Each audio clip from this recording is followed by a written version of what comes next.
Alright guys, welcome back to the third update on what is now a tropical cyclone Jasper in the Coral Sea, which is still bringing heavy rainfall to parts of the Solomon Islands. You can see it on the satellite imagery looking pretty good. The Dvorak analysis of the banding is now a 9 out of 10, which is, in words, at least 65 miles per hour. Based on just banding, you can quite clearly see a very well defined storm system in terms of those banding features and the central feature as well. And there is some sort of potential CDO in the middle there. It's not extremely defined, but I guess we'll see if that becomes a more defined CDO in the future.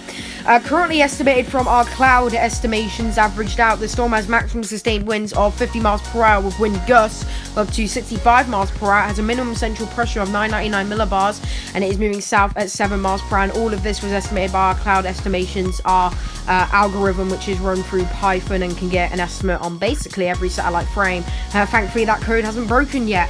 Take a look at all the estimates. The JTWC up to 65 now. The JTWC Dvorak at 3.5, which is 65 miles per hour.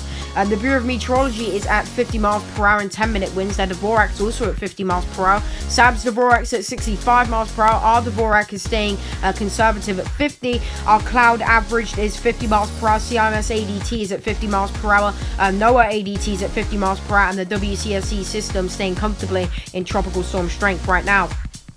Take a look at the Bureau of Meteorology's forecast cone. You can see Category 4 expected on December 8th. That is a new development from the Bureau of Meteorology, expecting now a Category 4 tropical cyclone, which is very powerful gusts, to say the least. Of course, their scale is measured in gusts, but pretty strong that is, especially for the time of year. Only December, early December, you don't typically see storms this strong this early on. Usually you would only see these types of storms in February and January, so it's quite early on for a storm of this magnitude. Take a look at the JTWC forecast code. This is the updated 155 knots now with gusts up to 70 knots, so those gusts into Category 1 equivalent on the Saffir-Simpson scale. The peak's now 105 knots from the JTWC, or 120 miles per hour, and as it approaches Queensland, you can see weakening, but still a huge cone of uncertainty, meaning huge uncertainty basically. And you can see that stretches very, very far, all the way from southern Queensland to nearly northern Queensland. So it is quite a big cone of uncertainty where this storm could decide to travel.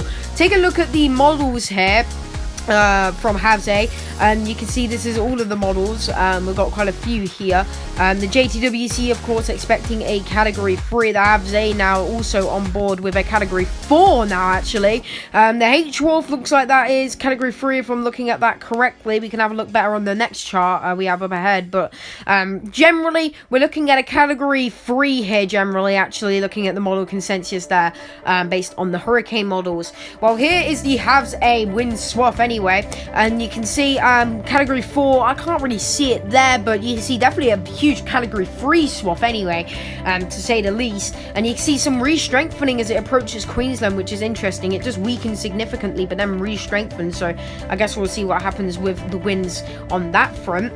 Take a look at the, I guess you could call this the RAM imagery, or however you want to call it. It's called actually ZER imagery, but you can see looking pretty good. The maximum cloud top in the storm system is actually minus 87 degrees Celsius, so it is very, very cold right now, or I should say the minimum, shouldn't I? It is very, very cold right now in that center of circulation. This imagery really just show the lower level cloud and the Solomon Islands nicely. The Solomon Islands getting quite a bit of rainfall from this storm system. You can quite clearly see it is definitely organizing, and we're likely going to be seeing probably a Category 1 within 12 hours, and then possibly a Category 3 within a few days, as it continues to traverse the ocean.